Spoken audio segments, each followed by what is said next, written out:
अस्सलाम वालेकुम जी। Ehsan Abbasi mission and tourism club की तरफ से इस वक्त मौजूद हैं हम खानपुर डैम में, और मेरे साथ हैं अरहम भाई कराची से। खानपुर में आए हैं, ये थोड़ा सा इन्होंने एक्टिविटीज़ करनी थी, उस हवाले से मैं इनको लेके आया हूँ दुबई स्पोर्ट्स पे। अरहम भाई बताएं ज़रा, कैसा रहा आपका एक्सपीरियंस? मेरा पहली दफ़ा एक्सपीरियंस था तमाम वाटर स्पोर्ट्स का। मुझे बहुत ज़्यादा मज़ा आया है। हम लोगों ने यहाँ पर जेट स्की की है, हम लोगों ने पैरासेलिंग की है, हम लोगों ने यहाँ पर सोफ़ा ट्यूबिंग की है। इतना मज़ा आया है, मतलब ऑनेस्टली, कि मैंने एक्सपेक्ट नहीं किया था ऑनेस्टली। अच्छा, क्या लोगों को क्या रिकमेंड करेंगे कि अगर खानपुर में आते हैं तो किन के पास आएँ? एब्सोल्युटली, जहाँ आप हमें लेकर आए वहीं आना चाहिए। मतलब एहसन भाई जो बात बोल रहे हैं ना, उस पर 100% भरोसा करके आप लोगों ने फॉलो कर लेना है। सही है। अब बहुत मज़ा आएगा। आई एम श्योर आप में से कोई भी रिग्रेट भी नहीं करेगा उस चीज़ को।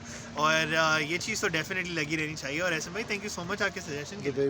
बहुत शुक्रिया अब्बा। ये तो देखें ना, आप कराची से आते हैं तो हमारे भरोसे आते हैं, तो हमारी कोशिश होती है कि आपको वो चीज़ दिखाएं या उस जगह पे लेके जाएं जहाँ पे हम ज़ाती तौर पे मुतमईन होते हैं। बिल्कुल। तो इस वजह से आपको यहाँ पे लेके आए। आप बाकी लोगों से जो है ना यहाँ पे यूट्यूब पे बता दें कि कोई भी बंदा अगर खानपुर डैम में आना चाहता है, इंजॉयमेंट लेना चाहता है यहाँ पे, तो दुबई स्पोर्ट्स पे आए।